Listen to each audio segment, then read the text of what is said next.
धर्म पर राजनीति और कुरान पर बवाल। हमारे देश में इन दोनों पर लगातार बहस जारी है, जिसको लेकर राजनीति भी गरमा रही है और साथ में दंगे फसाद होने भी मुलाजम है। जी हाँ, हम बात कर रहे हैं स्वीडन में जो कुरान जलाई गई है और वहीं भारत में रामचरितमानस को लेकर जो बवाल लगातार जारी है, उस पर आज हम इस प्रोग्राम के जरिए चर्चा करेंगे कि आखिर क्या कारण है और क्या मुद्दा है कि स्वीडन में कुरान को जलाया गया और भारत में रामचरितमानस, जिस पे करोड़ों की आस्था और करोड़ों की धर्म के लोगों के साथ जुड़ी यह किताब, यह ग्रंथ, जिसके बारे में आज हम इस प्रोग्राम में चर्चा करेंगे। नमस्कार, आप देख रहे हैं देश न्यूज़। मैं हूं दिवाकर। शुरुआत करते हैं आज के हमारे इस खास प्रोग्राम से, रामायण वर्सेस कुरान। जब बात लोगों की आस्था पर आ जाए तो पूरा देश कैसे चुप बैठ सकता है, और वही बात जब धार्मिक ग्रंथों से जुड़ी हो तो बवाल क्यों नहीं हो सकता है। जी हाँ, धार्मिक आस्था और लोगों के प्रति विश्वास इतना अटूट है कि जहाँ पर देखा जाए रामचरितमानस में राम के ऊपर सवाल उठे हैं, वहीं मुस्लिम में कुरान के ऊपर भी सवाल और जलाने पर विवाद जारी है।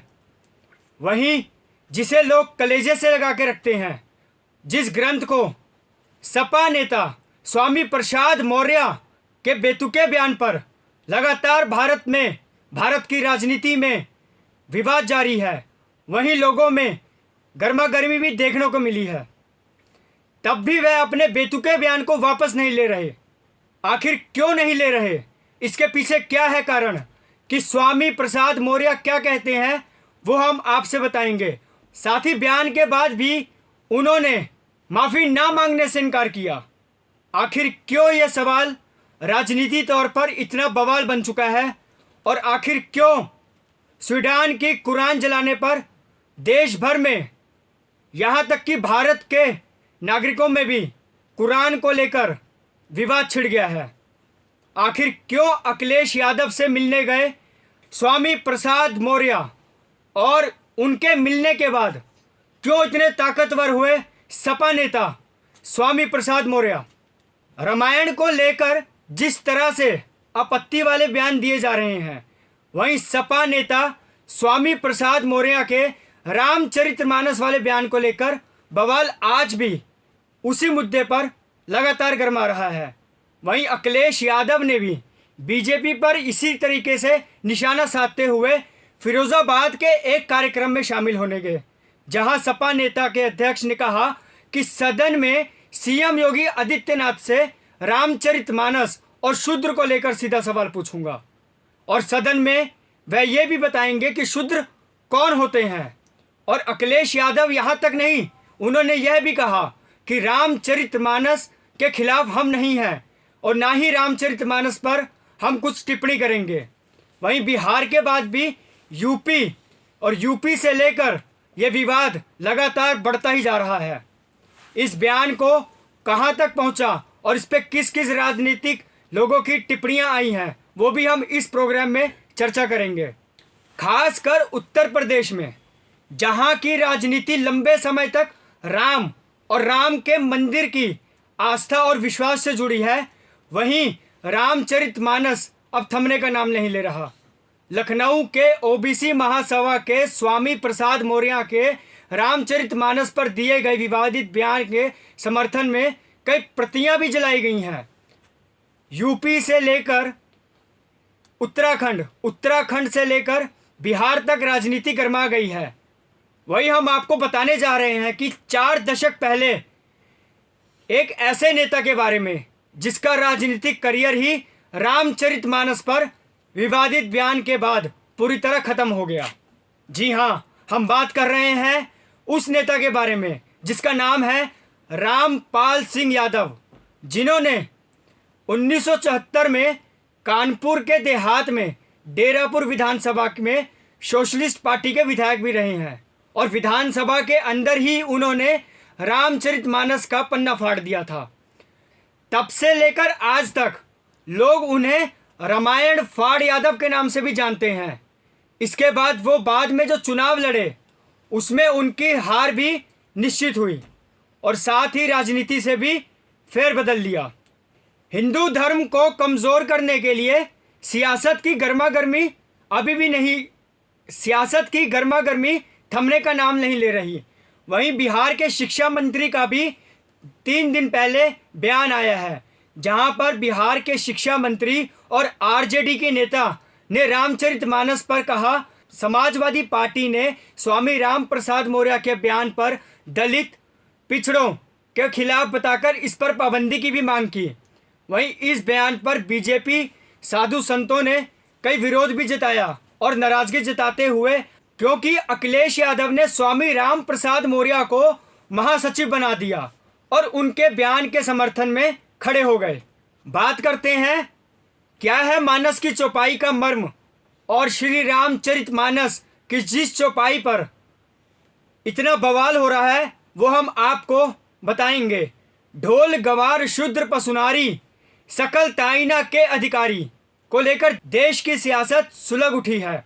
उसका मर्म समझाते हुए जाने माने कवि, रामकथा और आईएएस अधिकारी डॉक्टर अखिलेश कुमार मिश्र कहते हैं कि इस चौपाई में ताड़ना का अर्थ है किसी चीज़ को समझदारी के साथ देखना या फिर कहे समझना।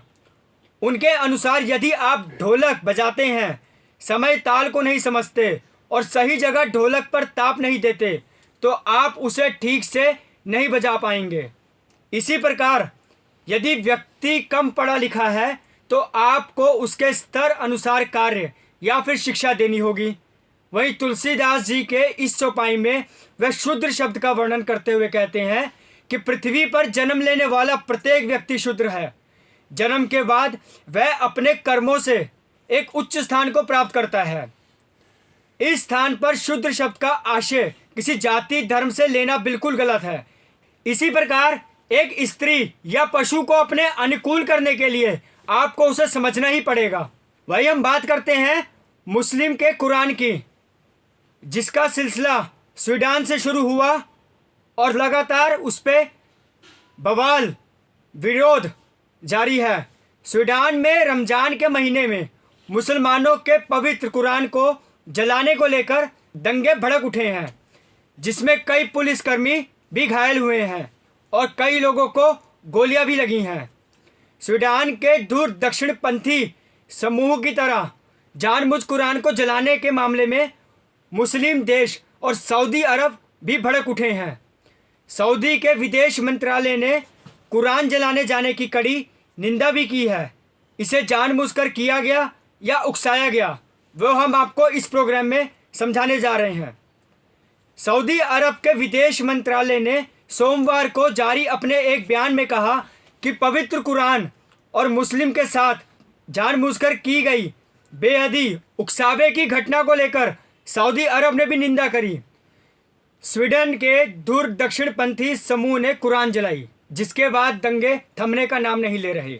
वहीं डेनमार्क की दूर दक्षिणपंथी राजनीति और पार्टी हाईलाइट चरमपंथी नेता रासमस पुलदान ने गुरुवार को स्वीडन के कई शहरों में कुरान जलाने वाले कार्यक्रम का आयोजन भी किया।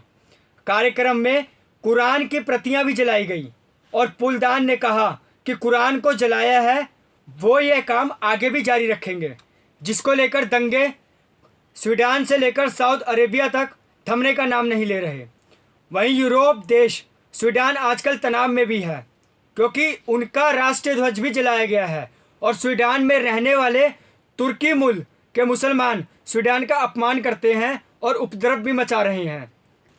इसी बीच स्वीडन की राजधानी स्टॉकहोम के दक्षिणपंथी व स्टैमकुर्स नेता रस्मुन पेलुडान ने तुर्की दूतावास के बाहर मुसलमानों के पवित्र ग्रंथ कुरान की एक प्रति में आग लगा दी। गौर करने की बात यह है कि पिछले साल भी स्वीडन में कई रैलियां आयोजित की गई, जिसमें कुरान जलाने की धमकी भी दी गई थी। इस घटना के बाद तुर्की और स्वीडन के बीच कूटनीति स्तर पर टकराव बढ़ गया। वहीं दूसरी तरफ तुर्की ने भी स्वीडन दूतावास के सामने स्वीडन के झंडे को आग लगा दी। वहीं तुर्की ने स्वीडिश रक्षा मंत्री पॉल जॉनसन की तुर्की यात्रा भी रद्द कर दी। तुर्की का कहना है कि सूडान के रक्षा मंत्री की यात्रा ने अपना महत्व और अर्थ खो दिया। अमेरिका पर अल कायदा के हमले की बरसी पर कुरान की प्रतियां जलाने पर भी लगातार चर्चा की जा रही है। और एक चर्चा की घोषणा को लेकर मिस्र जैसे देशों को ये मानना है कि अमेरिका के साथ मुस्लिम देशों के रिश्ते बेहद और बहुत बुरे असर हैं। लेकिन इस्लामी सुन्नी समुदाय के बीच मजबूत पकड़ रखने वाले मिस्र के अल अज़हर विश्वविद्यालय ने अमेरिका सरकार से अपील भी की कि इस घोषणा के मद्देनज़र जल्द कार्रवाई करें। वहीं विश्वविद्यालय के एक वरिष्ठ अधिकारी ने फ्लोरिडा के चर्च की इस घोषणा को धार्मिक आतंकवाद करार देते हुए कहा कि अगर ऐसा होता है तो इससे अमेरिका और मुस्लिम देशों के बीच रिश्ते बेहद खराब हो जाएंगे। वहीं कुरान की प्रतियां जलाने की खबर मिस्र के अखबारों में भी प्रमुखता से दिखाई जा रही है।